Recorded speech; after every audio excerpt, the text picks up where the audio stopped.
namo, kurera namo.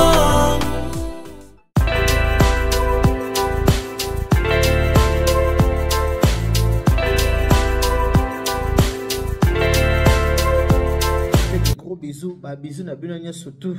Boka mata ba bisous na bino. Yangwana en direct de Kinshasa na Léopoldville.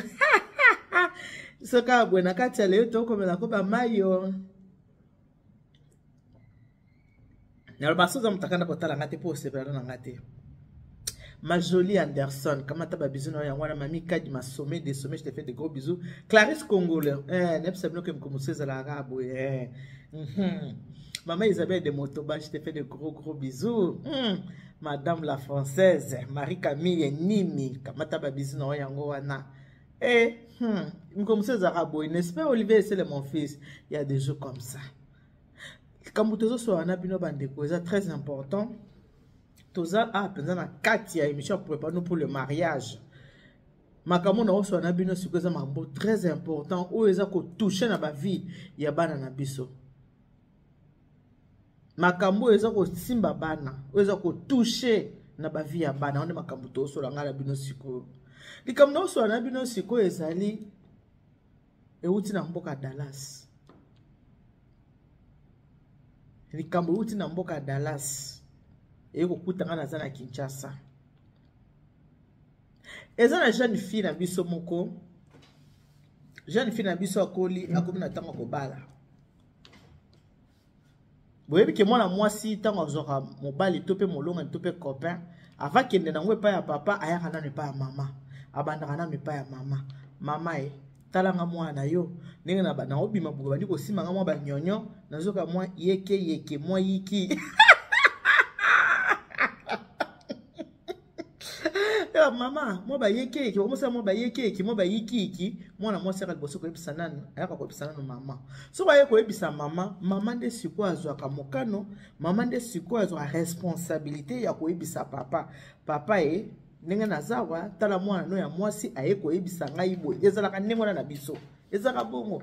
Mwana no ya mwasi ayeko ebisa ngaki tala akomi na mutu, azana posa akoma pe mwasi akende pe na ndako ya azu molonga na azu mobali ngako bala e bandaka na ne pa ya mama soko le ngwe pa ya mama simekei wapi e pa ya papa muta ke ndako ebisa papa ezala kande mama ndako ndako soko papa ke tala boye ezala kande ndenge wana. Alors mwana na biso o azu mobali ake kosola na mama pa yoki mama pa ndimi okay.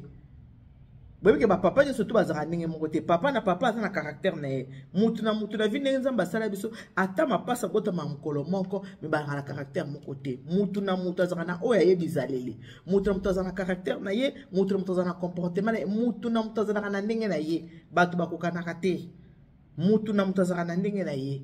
Alors mama na biso avandisi papa ayebisi papa kite mwana no mwasi azwi mutu alingi aya kosala nini ko se présenter aya kobala mwana. Papa lobi woke, so lobi ka woke ekolo bino mo boye bien ngoti. Boye ekolo bien linga français le quoi so lo ni. Woke j'aimerais bien moi-même voir les jeunes hommes hein, avant de faire venir toute la famille ici. Avant de faire déplacer mon grand frère qui est aux États-Unis, avant de faire déplacer aussi ma soeur, tante Mouraji, qui est en Allemagne, moi-même, j'aimerais d'abord voir les garçons en question, discuter un peu avec les garçons avant d'appeler la famille. Je ne peux pas accepter comme ça la lettre hein, sans avoir vu d'abord les garçons. Avant même de voir son père, voir le père du garçon, j'aimerais d'abord moi-même discuter avec les garçons en question. Alors, je te demande de faire venir les garçons. Le garçon lui-même, il vient ici m'expliquer comment est-ce que ce qu'il veut. Il veut réellement épouser ma fille. Je ne peux pas donner ma fille comme ça à n'importe qui. Il faut d'abord voir la personne qui veut épouser ma fille. Voir d'abord moi-même la personne qui sera mon futur Bokilo. Maman a moni, ah, papa lobby à ça, ton alito na comprendre. Papa lobby, alingi mo kamo anan mobali, avant famille ya, yé mo kamo anan mobali, alinga bala mwana na ye, a solo la nano na ye. Ok, papa, maman ebisi na mwana, moi sike, papa abino lobby, fa mwana nano mobali, o alinga bala yo, aya nano yé mo ko liboso, ba solo la na papa mwana ye, si mande akoki okende, kosola na famille na yepo libota to tinda lettre to pesa bango date ni bakoki koya pona ba se présenter mwana mobali aye papa pesi rendez-vous jeune homme aye akutani na papa moni ye pa moni papa bandi ba question vous êtes votre papa vous êtes combien dans la famille moi en bas la lobby. Papa, nous on est 11 avec 5 mamans. Ah, vous êtes 11 avec 5 mamans. Et à Bibi, on est 11 avec 5 mamans. Ok, donc votre papa est multipolygame. Polygame. Moi, on va dire, eh, bah, il combien de boy? Papa le bien, donc papa n'a pas multipolygame. Donc, Bino Bosa 11 na 5 mamans. Ok. Papa le bien, c'est quoi? Ngai. Bana nanga na boti wana moso be moko. Yo le bozan 11 avec 5 mamans.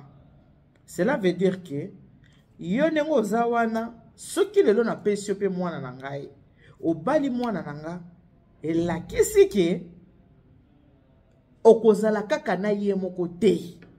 Elakisi ke na sima ya kobala mwana na ngai okobala pe basi mususu. Parce que, vous savez, les blancs, ils disent tel père, tel fils. Donc, cela veut dire, vous allez être comme votre papa. Moi, je vais dire, papa, je suis jeune. Je suis papa est comme papa lobby. En tout cas, je suis 11. Je suis la 4e pour le mariage. Ndenge boza 11 avec 5 mamans. Mwana nanga soki na balisi ye pa na yo, elakisi ka ko souffrir. Elakisi ke yo pe okobala basi lokola papa na yo, okobota bana de gauche à droite lokola papa na yo. Lokola nga naza polygame te, lokola ngai na balika mwasi na nga, na botika bana na mwasi na ngai, na koki kopesa mwana na ngai na mobali oyo auti na vie ya polygamie te, parce que mwana na nga akozala malheureuse.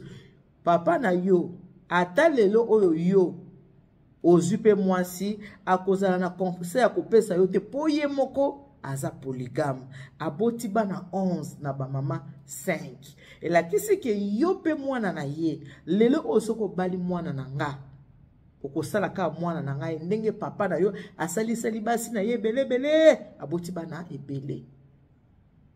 Papa oyo ya ekolo oyo boyebi ninga na zakolo ba bino moko zako yeba soki na zakolo ba likambo ekolo boyebi ekolo eza na mwa mindondo mingi. Aussi que le biboy, tout ça pour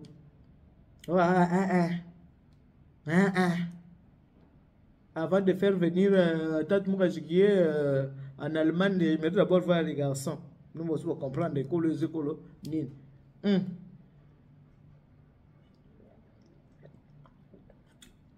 Ah, non mais la tama il a quitté mon thème. Garçon le bi, et zande boy. Papa boy, papa catégorique alobi okobala mwana na ngai te. Na koki kopesa mwana na ngai na muta uti na famille ya polygamie te. Po mwana na ngai akosouffrir. Et la qu'est-ce que yo pe okonyokola mwana na ngai ndenge papa na yo azana basi ebele. Papa oyo ayebisi mwana mbali wana non. Mwana mobali asimizela akei. Ayebisi mwasi sikoyo papa na bino aboyi. Ngana kosuka wapi, tokosuka wapi biso oto lingani. Mama zongeli papa, mama abi ah papa. Ndenge nini oza koboya? Ndenge nini oboyi? mwana mobali ya kobala mwana na biso mama meki kosala mwa défense ke papa oui salami ke ngana yo toboti bana yo oza polygame te wana za mwana papa wana boy na motema moko alobi tant que je serai encore vivant sur cette terre des humains ici, je ne vais pas donner ma fille à ces garçons. Papa a boy. Boy papa papa ekura na bazalaka. Soka lobi oui non boy papa on ne bazalaka bata chibao. Papa boy. Abia ko balisa mwana na ete na mwana wuti na famille ya polygamie. Papa boy abi jamais. Na ko balisa mwana na ngai te. Na mwana wuti na famille ya polygamie. Famille moko papa divorça. Polygamie ngo kuta te ka na basi yango. Non.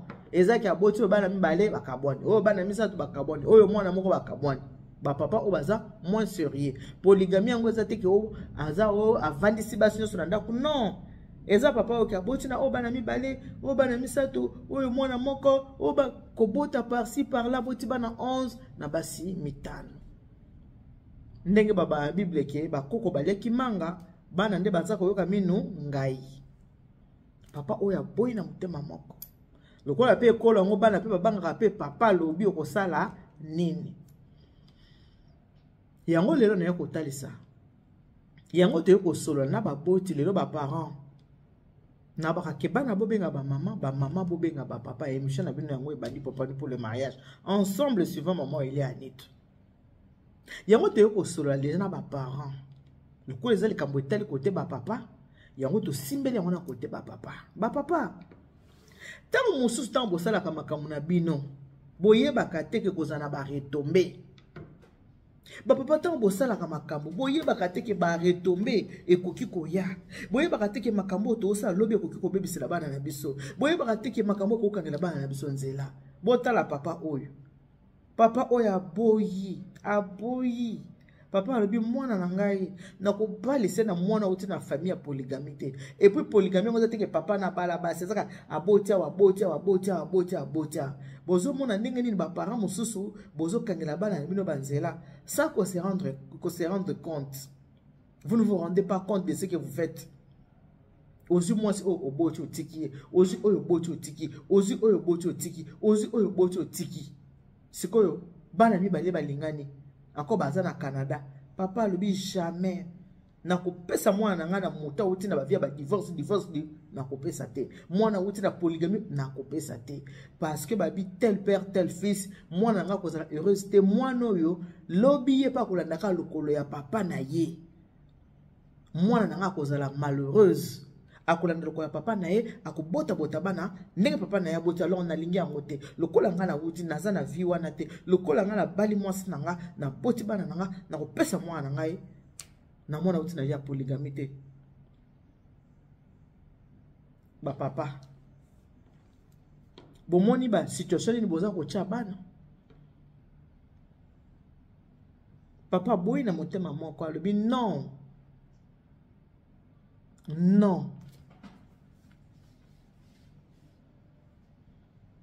mwana na ngai papa avandisi mwana ye a fait réfléchir to a fait raisonner mwana na yabisi mwana na ngai mwana na nga omoni oyo ozolinga akoma bokilo na yo tala ndenge aboti na basi ebele mwasi o bana mibale mwasi o bana mibale mwasi o bana misato mwasi o mwana moko ba mama 5 bana 11 eloko ni ezo la kisote ke mwana na ye pe akoki kolanda pe lokolo ya papa na ye oyo eza makambo babengaka singa ya famille lokola papa na ye aza polygame papa na ye alobi non seulement polygame aza un monsieur moins sérieux aza sérieux te parce même actuellement de tozolo baboy aza te ke o nenga bota abala mwasi moko boye ki abota ki atana basi mibale après à se calmer ayeko bala mwasi moko boye ba vanda non atika liko bala te na vie mais asali nini aboti boti kaka azana mwasi moko te oyo ya aboti apeseli mbongo aboti boti kaka aboti na mwasi aboti na mwasi aboti na boti. Alors ba situation ya boye eza ko tia ba venir ya bana na difficulté bato mosusu bakipara te mais soki tokomi kokutana na bato lokola papa oyo soki tokomi kokutana na bato lokola papa oyo alingi te mwana na ye babala ye epai mwana oyo awuti na famille ya polygamie epai mwana awuti na famille ya papa botisi basi abi non ekotia ye pele bi mwana na ye a souffrir abi conseil nini lelo oyo soki muto ozolinga akoma futur mari na yo muto ozolinga abala yo lelo oyo soki abali yo eki abandi ko déconner abandi ko tromper yo conseil nini papa na ye akopesa ye papa na ye kozana conseil akopesa ye te parce que papa na ye déjà atamboli mabe ana conseil akopesa mwana na ye te alors naza ko épargner yo na futur na yo o souffrir te. Voilà pourquoi na boyi libala oyo.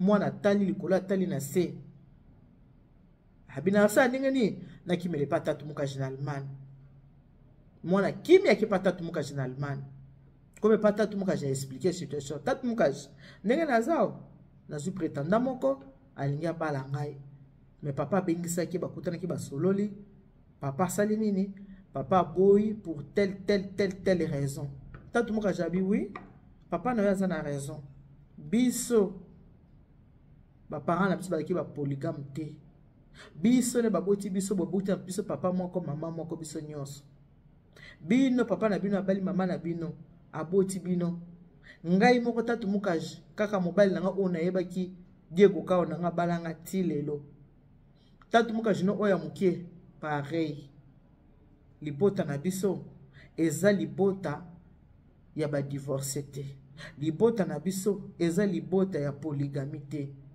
kaka ndenge ya nanga lobi akoki kopesa yo epa ya mwana mobali ote ba botemi na ba mama ebele. Je suis aussi de son avis. Moi aussi la réponse est non. Parce que bino bato bozo tala ngai na osenga kaka na bino boke na ba commentaire bokoma est-ce que papa oyo aza vraiment la raison ya koboya libala ya mwana na ye ya koboya kobalisa mwana na ye pour la raison oyo ezaki mwana wana wuti na papa moko aboti bango 11 na ba mama 5. Est-ce que papa na biso aboti mwana mwasi aza na raison ya koboya futur bokilo na ye? Est-ce que ceux qui montent awuti na famille ya polygamie aza na droit ya kobala famille oyo eza monogamie aza na droit ya mona tikeli bino bokende na ba commentaire soki ba pesi bino lisolo ya normal ba pesi bino ke bokende na commentaire wana bokende te mais soki bokika lisolo moko eza kaka ya bactère ya bato ba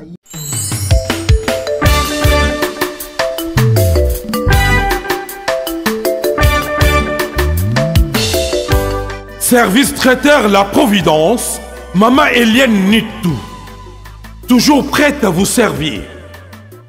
Des professionnels confirmés à votre portée, à votre service. La préparation de votre cérémonie de mariage, baptême, anniversaire et tout autre événement. Un service culinaire, la cuisine africaine et universelle, Loboko ya Maman, avec des mets variés, buffet à la demande, décoration des salles et divers autres services par des pros. C'est la spécialité du service traiteur, La Providence, Maman Eliane Nitou. Un contact pour vous, les 06 15 31 69 90. Maman Eliane Nitou. Réservez vite pour confirmer Maman Eliane Nitou. Service traiteur La Providence, Balambi Lelo, Bolie Kaka Lelo. La Providence, Biloko ya Moto. 12 ans d'expérience s'il vous plaît. Toujours à votre service, et merci de votre confiance. La Providence toujours. La Providence Kaka. La Providence pour tous. Maman Eliane Nitou. Gloire à Dieu.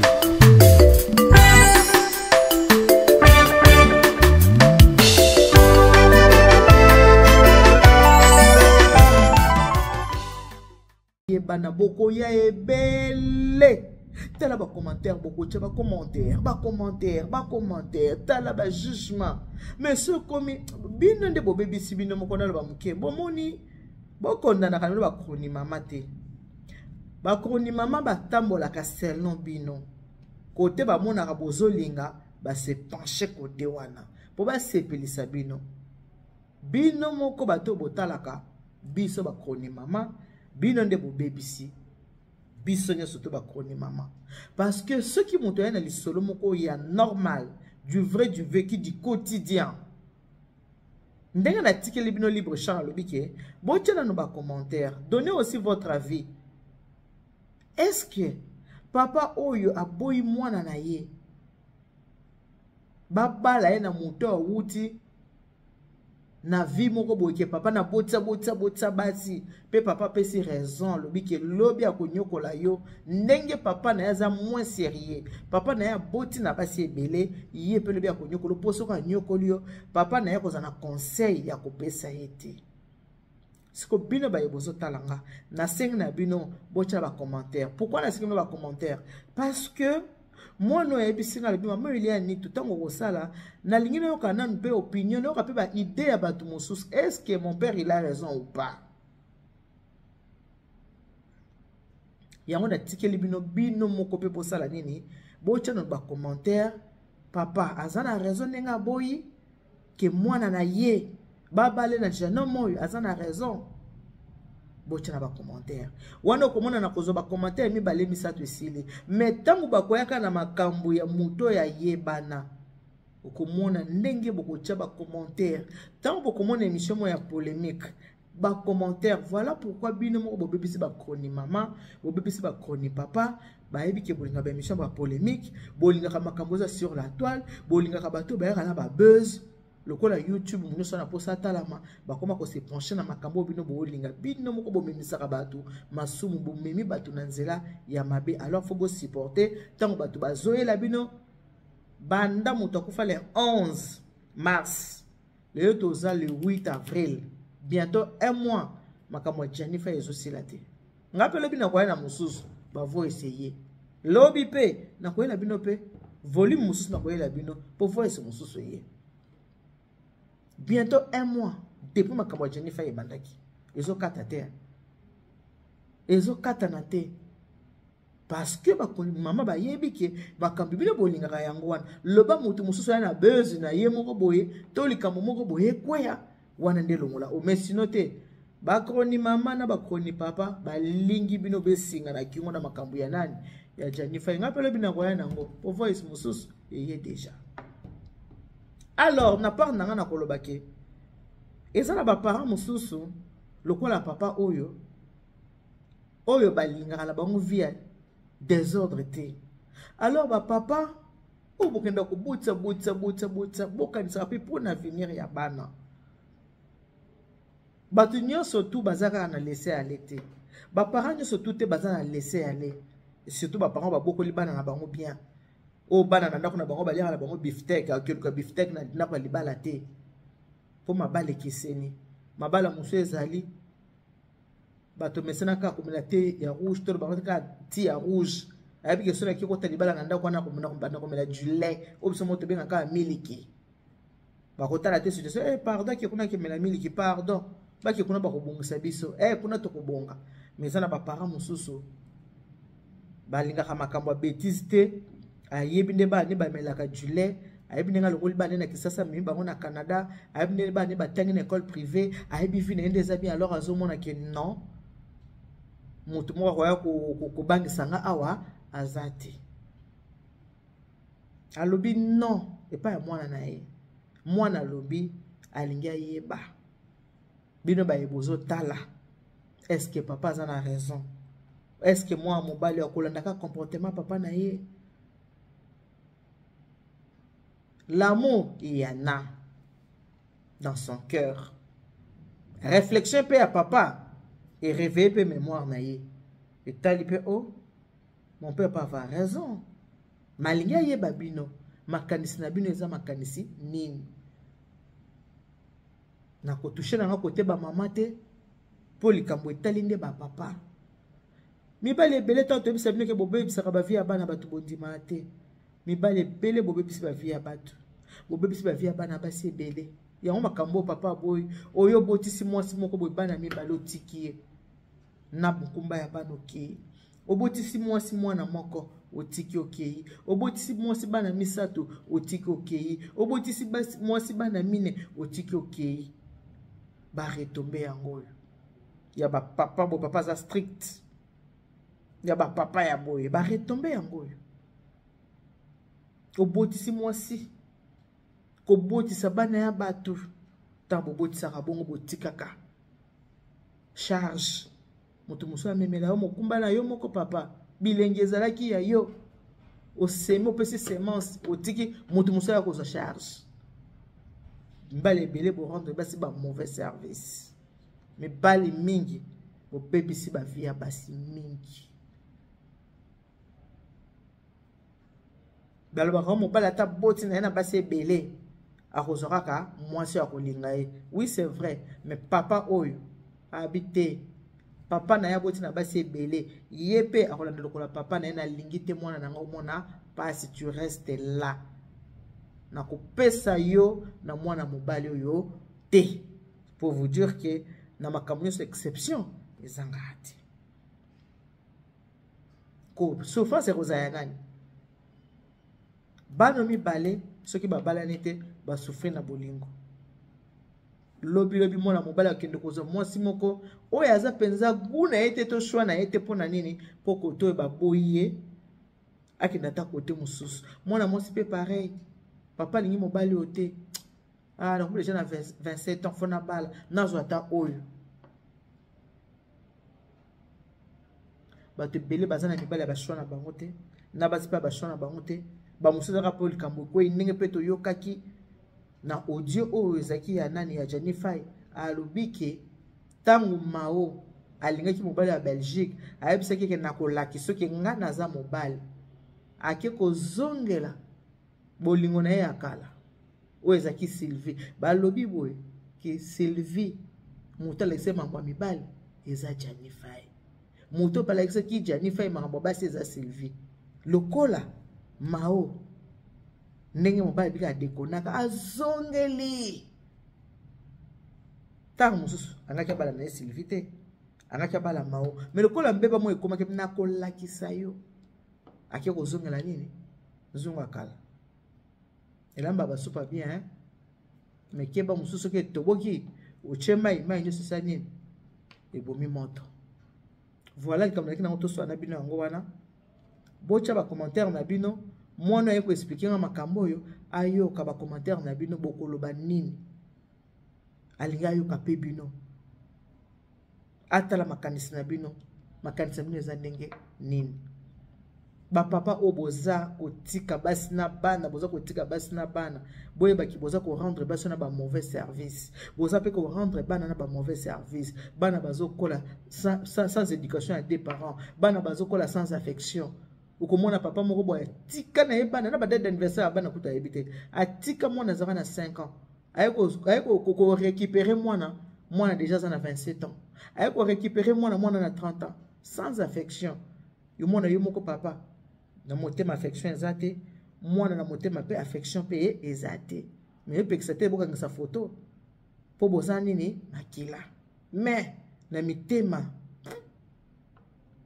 ezana bano babota maka na ba mama ebele papa moko ba mama ebele bana na bazana affection ya deux parents bana na bazami na affection ba recevaka mingi bolingo euti pa ya mama mais oyo utaka pa ya papa ezalaka mukie papa nyonso alingaka bano ya zobokola na kati ya ndako mama papa bana wana nde bazana bolingo ya ba parents ba parents nde bana bolingo ya bana mais bana bazalaka baboti yo kaka papa ya katali akei na papa akana affection penza ya bana wana te na bana bazaka pe na affection penza ya papa wana te papa aboti bana 11 na ba mama 5 mwana ndinga lalaka ndinga lamuka koyebi te première pas ya mwana ngulumi omoni place ya ngulumi te est-ce que bandeli ko bengela mama omoni te oyo ko mona ka mwana na 6 ans o mwana koma na 6 ans oyebi te mwana na tobota na yo wana mwana kola koma na 9 ans papa oyo ko retrouver mwana na 12 ans est-ce que bwana bolingo na mwana ana so akola kina papa mobokoli bolingo za papa mobokoli oyo ya mona ka matin midi soir mibale ebele bobibisi ba via basi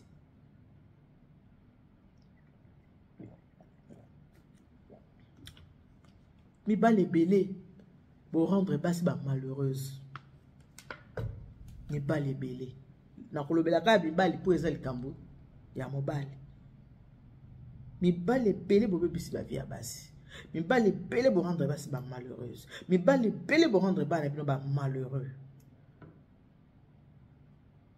ba oyo basi basali bisaleli wana batika po Bible lobi ne demeurez pas dans le mal. Bah, oh, non, bah, salité. Bible lobi, n'enviez pas ceux qui font le mal. Oh, non, bah, sali bizali à bon côté. Bah, sala yango pété. Oh, bo sali bizali liwana. Botika, yo so botina basi mi bale. Koluka misa tout po botane. So ba makeli que na mkongo botisa ka ba oza na bango. Okeluka mo sa misa tout botane. Koluka pe 4e 5e té. Parce que bana nozo bota. Bazaka malheureux. Bana bazokola sans affection ya ba parents, sans affection paternelle. Mwana bonga kazokola na bolingo ya papa na maman. Et puis ba parents wana, ba papa oyo. Obokoli na mwana te.